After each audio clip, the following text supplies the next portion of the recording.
Hello दोस्तों, स्वागत है आपका। और आज जो हम बात करने वाले हैं प्रोजेक्ट विष्णु के बारे में। तो ये इतना बड़ा प्रोजेक्ट है और सीक्रेट प्रोजेक्ट था जो कि बैकग्राउंड में चल रहा था, जो कि किसी देश ने सोचा भी नहीं हुआ कि इंडिया इतना जल्दी जो है मतलब हाइपरसोनिक टेक्नोलॉजी टेस्ट किया था, जो 1000 सेकंड के लिए आपने सुना होगा पहले।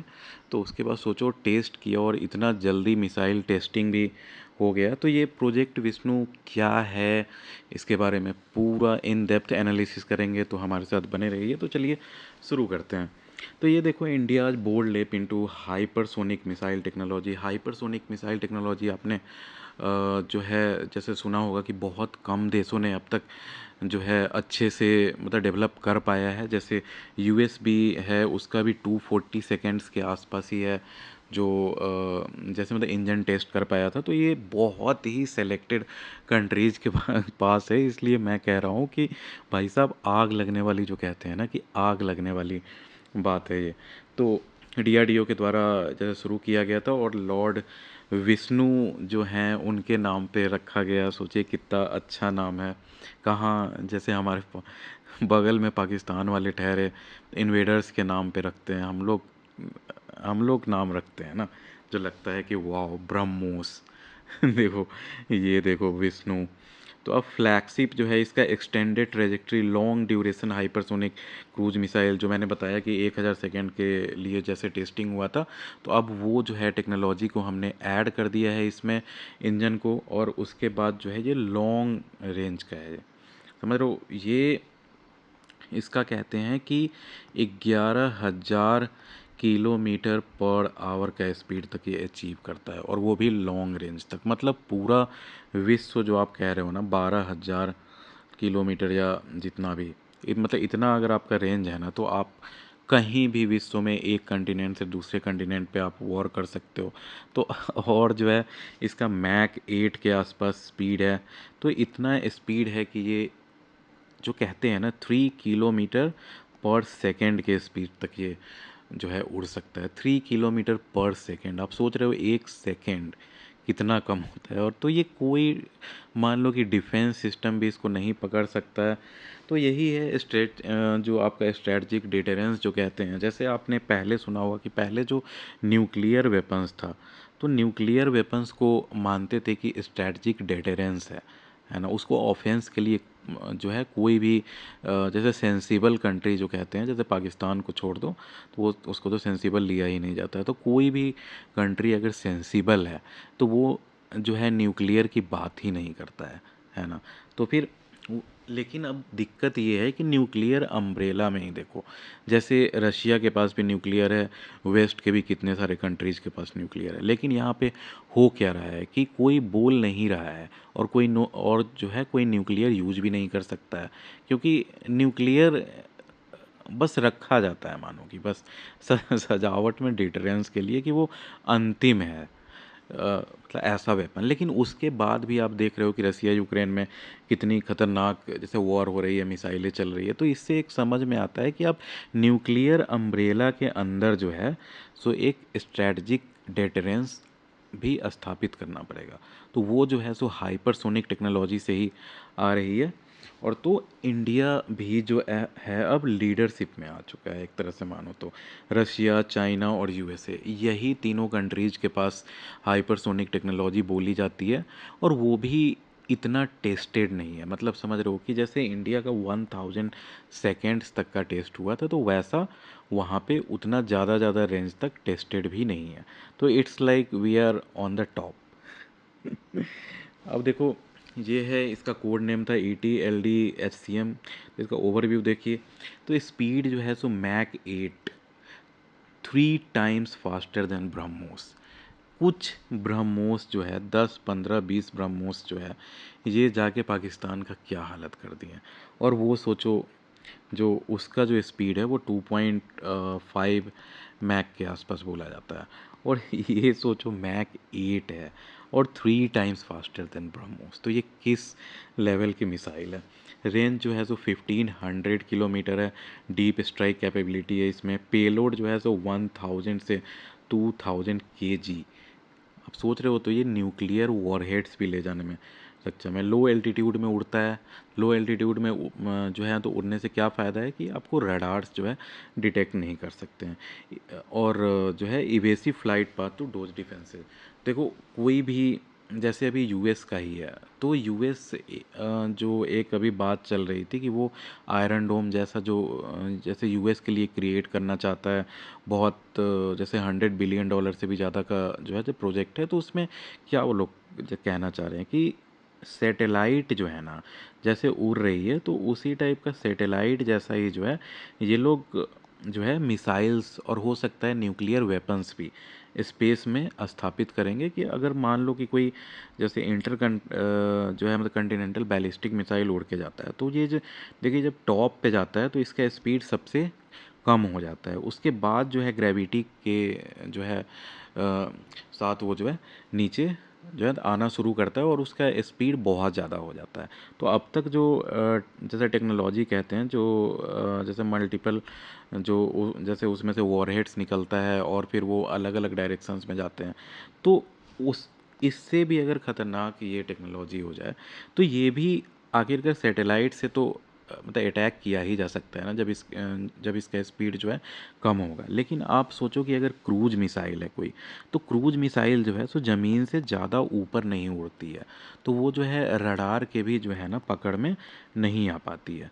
तो इसलिए ये जो है और ज़्यादा खतरनाक हो गया है, और ये जो है फ्लाइट पाथ को भी डोज कर सकता है। कि अगर मानो कि जैसे आयरन डिफेंस जो है इजराइल का, तो आयरन डिफेंस भी ऊपर एक बार जो है आपने कोई जैसे जो है आपको आकाश में मिसाइल आता हुआ दिखा, आपने एक रॉकेट इधर से छोड़ा, जो भी जो है मतलब डिफेंस में से जैसे निकलता है, तो उसके बाद छोड़ा और उसके बाद इस पे अब ये जो है ये तो स्ट्रेट जाएगा उसी के डायरेक्शन में, लेकिन ये भी अगर मैन्यूवर करने लगे तब तो और ज़्यादा क्रिटिकल हो सकता है। तब आप कैसे पकड़ सकते हो, कोई उपाय नहीं बचती है। और इसकी सबसे अच्छी बात एक और जो सोने पे सुहागा जो कहते हैं, ये लैंड सी और एयर वो सब से छोड़ी जा सकती है। तो सुखोई 30 MKI हो गया, रफ़ेल हो गया, वो सब में जाएगा ये। अब कटिंग एज टेक्नोलॉजी तो आप समझ गए। ये सबसे अच्छी एक और बात है कि ये मेक इन इंडिया जो कहते हैं ना, कि मेक इन इंडिया में मतलब ट्रू मेक इन इंडिया इसको कह सकते हो, क्योंकि इसमें एक कहते हैं ना कि ऑलमोस्ट सारी parts he made in India है, तो हमें किसी पे अब डिपेंडेंट भी नहीं रहना है। जैसे जीई के साथ जो सामने आप देख रहे होगे, यूएस जो है सो कैसे इंजन जैसे रोक देता है। एक बार जर्मनी जो है सो हमारे मतलब टैंक्स के इंजन रोक दिया था। क्यों? क्योंकि हम लोग एक्सपोर्ट मार्केट में जर्मनी के साथ compete कर रहे थे, वो भी अफ्रीकन एक्सपोर्ट मार्केट में। तो इसीलिए जितना इंडिजिनस प्रोडक्शन हो मिसाइल्स का, वेपन्स का, यही अच्छा है। क्योंकि जब आपके सामने दुश्मन खड़ा होना, तो उस समय आपका आर्म ट्विस्टिंग कोई कर सकता है। अब देखो कटिंग एज टेक्नोलॉजी हो गया, तो इंडिजिनस स्क्रैमजेट इंजन जो है टेस्टेड फॉर 1000 सेकेंड्स इन 2025 में टेस्ट किया गया था। अब देखो इसमें जो कोटिंग होता है ना इसके ऊपर, ये सोचो जब 11,000 किलोमीटर पर आवर के स्पीड से कोई चीज़ जा रहा है, तो आप जैसे रॉकेट भी लॉन्च होता होगा एलन मस्क का, या फिर आप देखे होंगे जैसे जो है तो इसरो का भी होता है, तो इसको जो सरफेस टेम्परेचर ये इतना ज़्यादा पहुंच जाता है ना कि इस पे अलग तरह की कोटिंग यूज करना पड़ता है।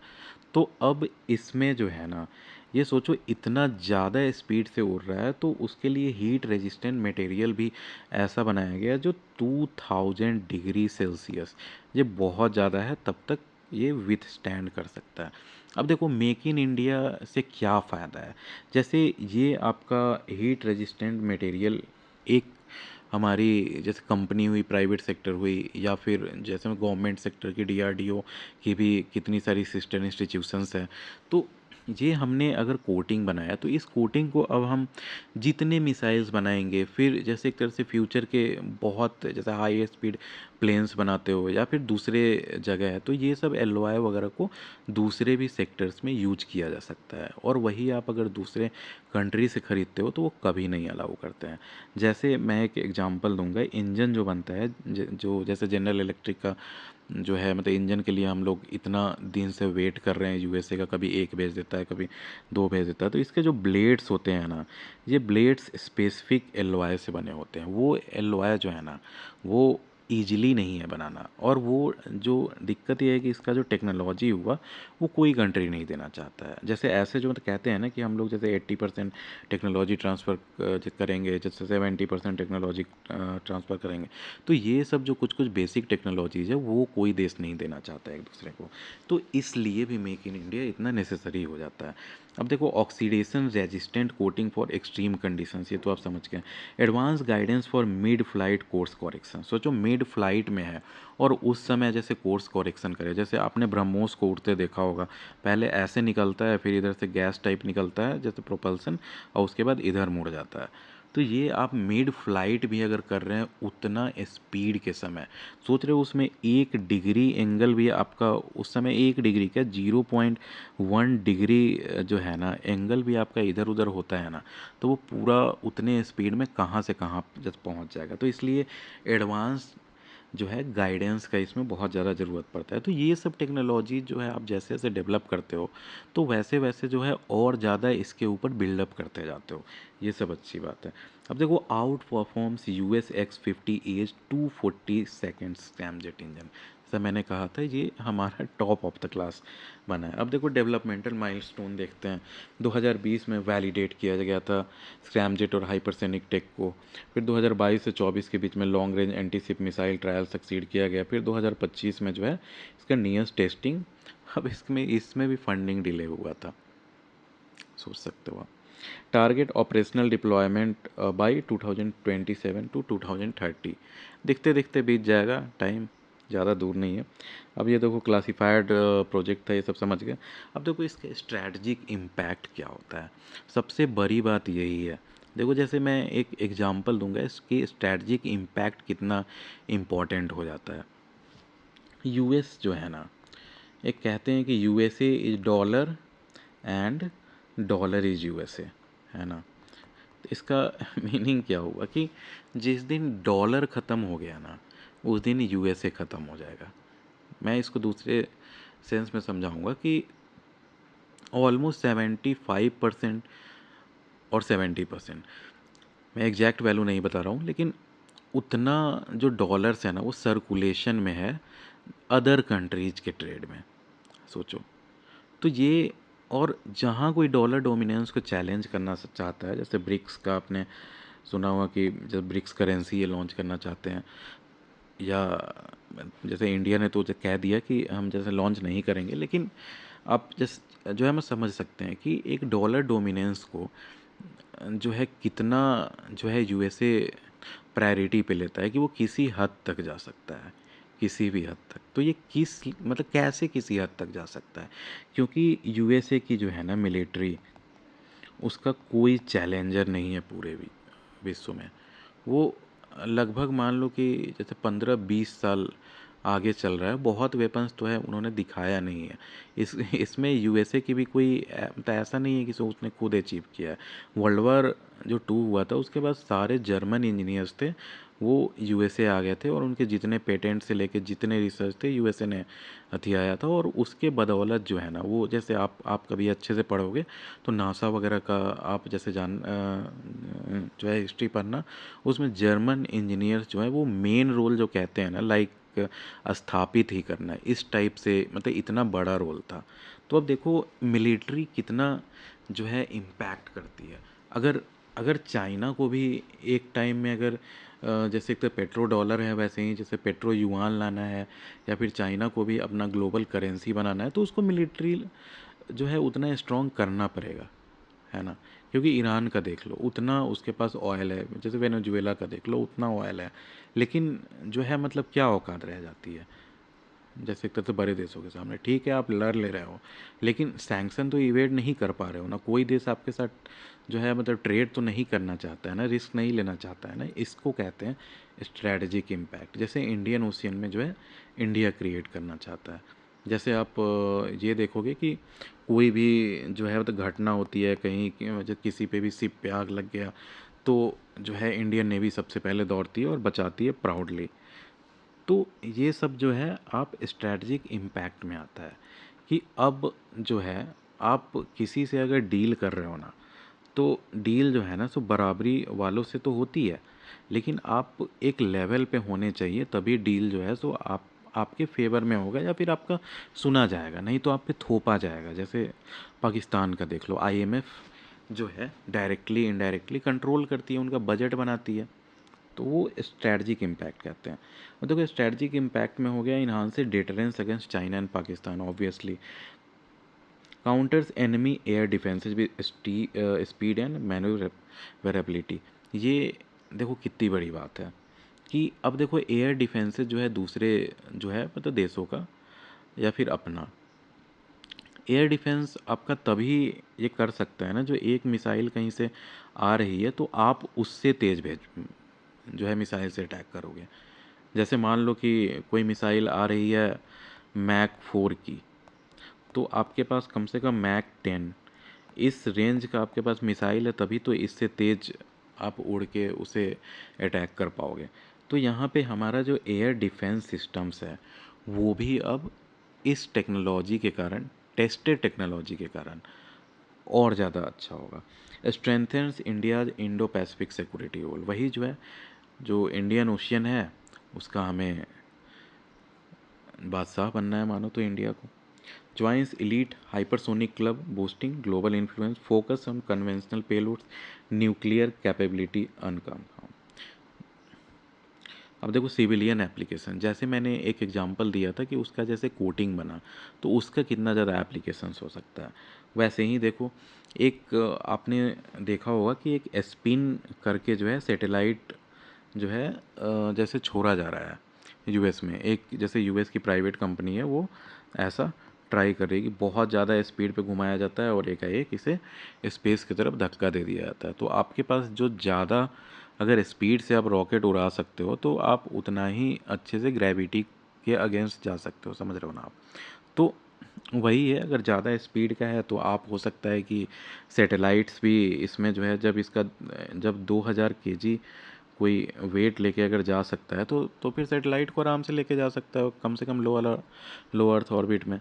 तो इस कारण से भी आपने सुना होगा कि पहले के टाइम में जो है CIA हो गई या फिर दूसरे जो एजेंसीज रहती थी कि इसरो के कितने साइंटिस्ट को जो है फंसाया गया था, कितनों का जैसे मर्डर हो गया। तो क्योंकि स्पेस साइंस और आपका डिफेंस ये बहुत इंटरलिंक्ड है हर जगह। अब देखो aerospace innovation for next generation aircraft होगा, disaster response rapid deployment system boost MSMEज एंड डिफेंस मैन्युफैक्चरिंग हमारी बहुत बढ़ेगी। और देखो अगर आप ऐसा टेक्नोलॉजी रख रहे हो तो इससे थोड़ा कम पावरफुल जो है उसको एक्सपोर्ट भी कर सकते हो। तो अगर ऐसे ऐसे डिफेंस इक्विपमेंट आप बना रहे हो ना, तो आपसे जो है मतलब कंट्रीज़ भी ख़रीदना चाहती हैं कि यार ये टेक्नोलॉजी में बहुत आगे हैं। तो ये हमारा बहुत बढ़ने वाला है। अब देखो चैलेंजेज क्या क्या हो जाते हैं। फंडिंग डिले तो इंडिया में चलता रहता है, लेकिन मेरे को विश्वास है कि ऐसी ऐसी टेक्नोलॉजी, जैसा अभी माहौल चल रहा है पूरे विश्व का कि वर्ल्ड वॉर 3 ये कब तक चलेगा नोबडी नोज। और we are already in world war, कोई एक्सेप्ट करे या ना करे। वर्ल्ड वॉर 1 में भी यूरोप लड़ रहा था, वर्ल्ड वॉर 2 में भी यूरोप चल रहा था, अभी भी लगभग वही वॉर चल रही है वेस्ट और रसिया के बीच में, है ना। बस एक बस भगवान से मनाओ कि ताइवान इन्वेड ना हो। ताइवान भाई साहब जिस दिन इन्वेड हो गया ना, उस दिन मानो कि पूरा ग्लोबल मार्केट क्रैश तो ज़रूर करेगा, है ना। तो बस यही बचा है मानो तो। अब देखो रिलायबल तो है ही, हमारा टेस्टिंग जारी रहेगा। जियो पॉलिटिकल रिस्क है, पोटेंशियल रीजनल आर्म्स रेस। अब यही है कि ऐसा होना तो नहीं चाहिए क्योंकि कोई भी कंट्री इतना ऐसा देता नहीं है, लेकिन वही है चाइना और पाकिस्तान का nobody knows. Balancing deterrence with diplomatic stability. अब देखो ऐसे जब वेपन्स आप रखते हो, आपने एक चीज़ देखा होगा कि जब कुछ साल पहले जब हमारा एंटी सैटेलाइट जो है वेपन हमने टेस्ट किया था, तो मोदी जी जो हैं आके पूरे ग्लोबल मीडिया या पूरे वर्ल्ड को ही बताए थे जो है अनाउंस करके, और हमने एक टेस्ट भी किया था। तो वही है कि अब ऐसे ऐसे मिसाइल्स टेस्ट करेंगे तो आप जैसे जान ही रहे हो, यूएस हो गया, पूरा वेस्ट हो गया, और कोई जैसे चाइना तो जान ही रहे हो, लेकिन तो अब जो है ये सबसे आपका कोशिश तो करेंगे कुछ ना कुछ उल्टा सीधा कि आप आगे ना बढ़ पाएँ, क्योंकि आप बहुत जल्दी आगे बढ़ रहे हैं, तो टांग तो खींचने की कोशिश होगी, वो मैं कहना चाह रहा हूँ। तो इस पे जो है इंडिया को ध्यान रखना पड़ेगा। ग्लोबल जो है कंपैरिजन देख लो, रसिया का जो है एवनगार्ड मिसाइल जो आपने सुना होगा, इसका 2000 किलोमीटर प्लस रेंज है और ये मैक 12 का के स्पीड से जाता है, और रसिया इसी को लेके धमकाता है यूएसए को कि हमारे पास ऐसे मिसाइल्स हैं। ठीक है। चाइना का देख लो 1800 से 2500 किलोमीटर रेंज है। यूएसए का ये है 240, सेकेंड स्क्रैमजेट टेस्ट हुआ था। अब ये जो है इंडिया का हो गया मैक इट 1000 सेकेंड है। अब देखो, तो वही है। अब फ्यूचर प्रोस्पेक्ट्स आप समझ रहे हो कि ग्लाइड व्हीकल्स हम जैसे डेवलप कर सकते हैं। फिर जो है anti hypersonic defence systems for balance. अब इतने के स्पीड से जब मिसाइल्स ट्रेवल कर ही रही हैं तो ज़्यादा दिन नहीं है, मान लो कि 10 to 15 ईयर्स, जब ये सब जो हैं वेपन्स जो है नॉर्मल हो जाएंगे, तो आपको और ज़्यादा स्पीड में जाना पड़ेगा या फिर और भी ज़्यादा टेक्नोलॉजी अप्लाई करनी पड़ेगी। तो यही है, खुशी तो बहुत है। जय हिंद। तो हमारे चैनल को ज़रूर सब्सक्राइब करें, हम इसमें बहुत अच्छे अच्छे वीडियो लाते रहेंगे। Thank you, have a nice day.